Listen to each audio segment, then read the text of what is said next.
Halo semuanya, perkenalkan nama saya Zahara Fitri Fauzia dengan NIM 24042091. Pada kesempatan kali ini, saya akan mempresentasikan materi analisis sosiologis netralitas aparatur sipil negara antara profesionalisme birokrasi dan tekanan politik dalam kontestasi demokrasi di Indonesia.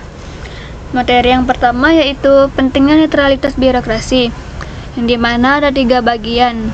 Yang pertama, fondasi administrasi modern, menjamin imparsialitas dan efektivitas pelayanan-pelayanan publik. Yang kedua, pilar demokrasi, melindungi proses politik dari bias dan manipulasi administratif.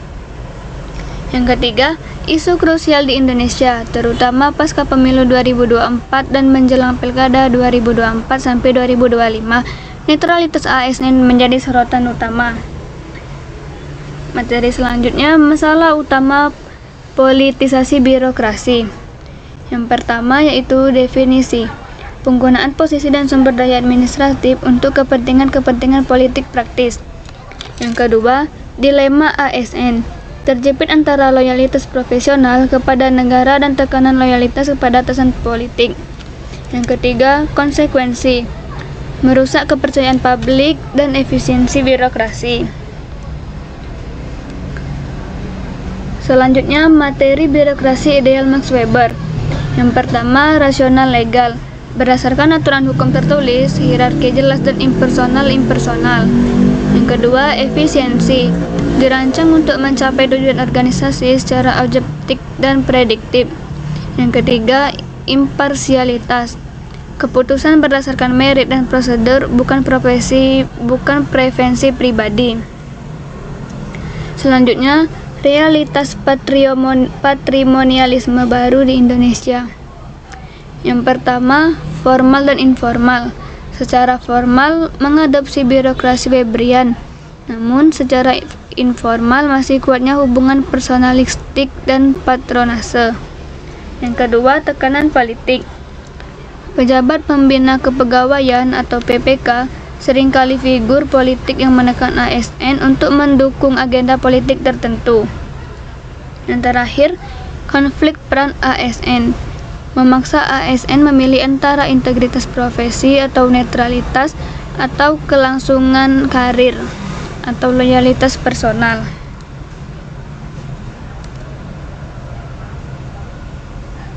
Selanjutnya, konsep masyarakat prismatik atau Friedrich.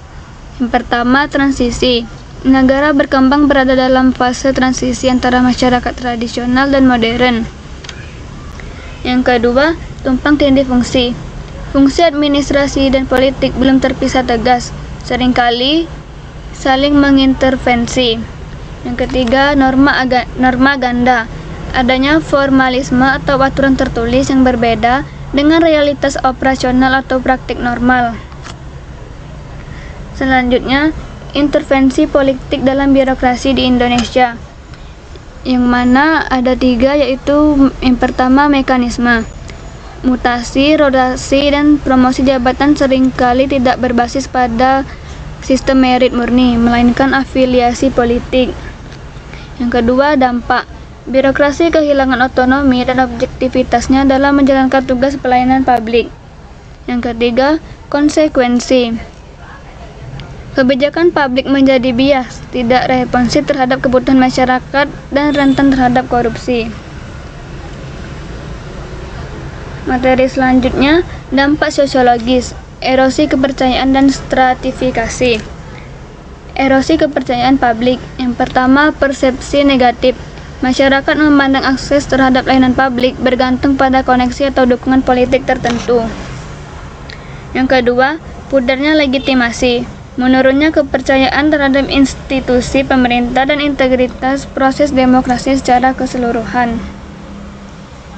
Selanjutnya, stratifikasi sosial baru. Yang pertama, ada kesenjangan akses. Terciptanya kelompok istimewa yang mendapat layanan cepat karena afiliasi politik dan kelompok terpinggirkan. Kerusakan kontrak sosial, merusak hubungan fundamental antara negara dan warga negara, memicu ketidakpuasan dan potensi konflik sosial.